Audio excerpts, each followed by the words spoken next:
This is another edition of Spiritual Clarity with Laura Sunshine.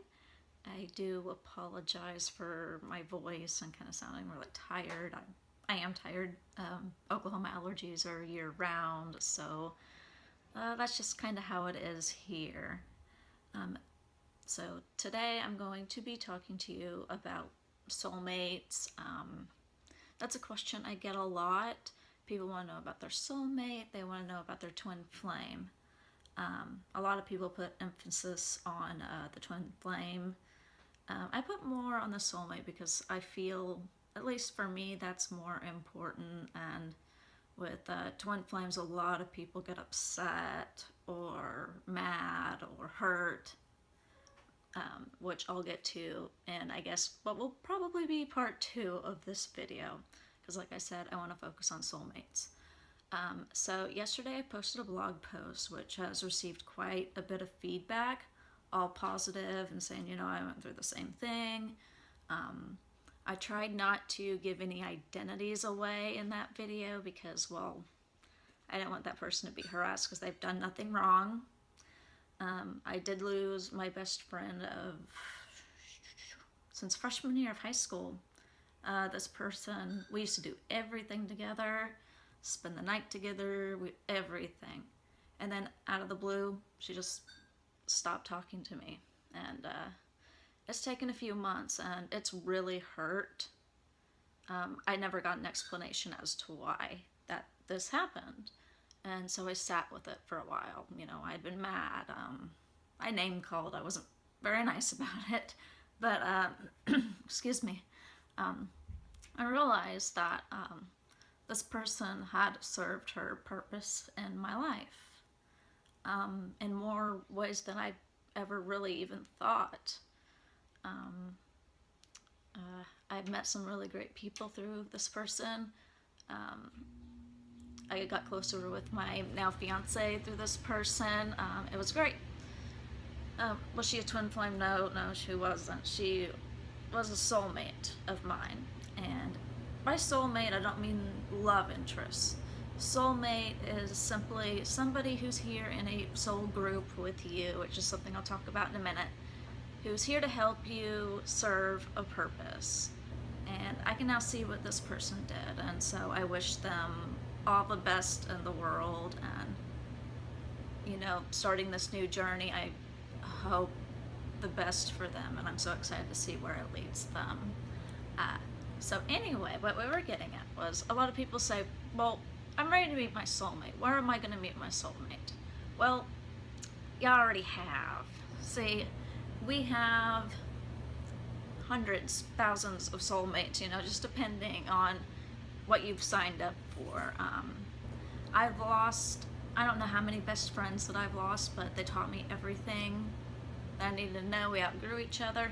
I met even more people and that, you know, kind of expanded off of that. It's all growth.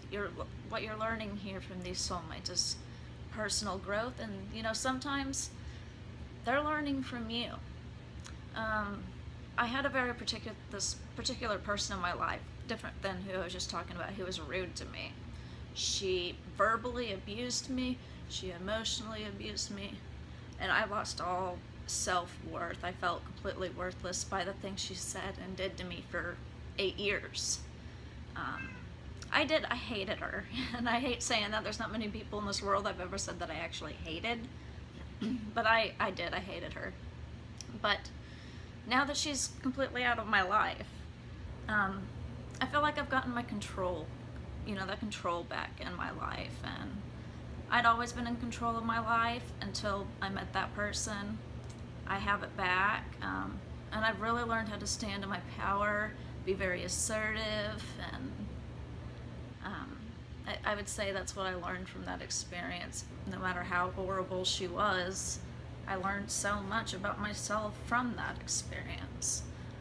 Your soulmates can be your best friends, they can be your spouses, they could be your ex-spouses.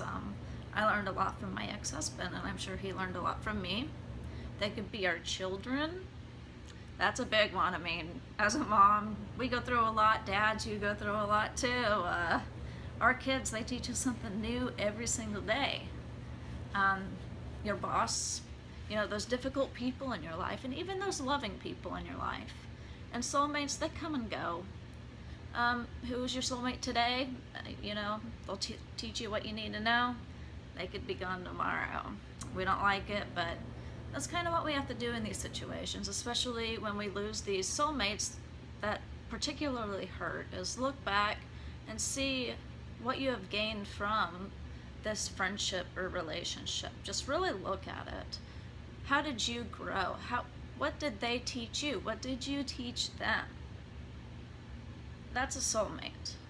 Not necessarily romance, a friend, coworker. You know, maybe I'm your soulmate. You know, you're watching this video right now saying, oh man, she looks so awful on here. She's like not a very good public speaker. I could learn from her on how to make better videos and not be so shy and, you know, say a lot. It's just anything. And the same goes with spiritual teachers I have learned. I've already outgrown, I think, 2 spiritual teachers. I have utmost respect for both of them, and you know, every time there's something that comes up that catches my eye that they're doing that I'm interested in, I'll participate in it because I have more to learn from them. And I've had a few teachers say they've, you know, learned from me, I've learned from them, and that's just how it is. It's all about growth.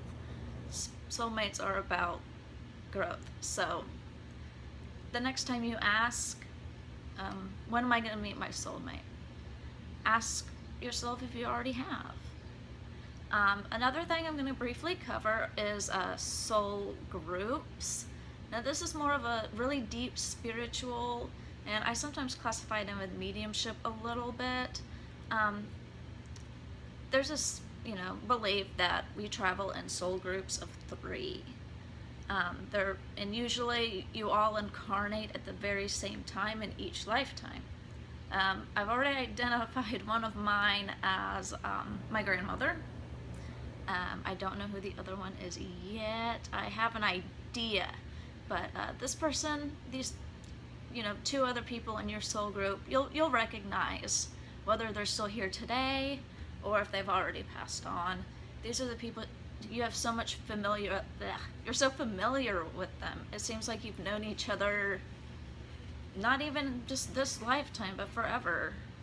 It's a very odd feeling, and I know that you know what I'm talking about right now.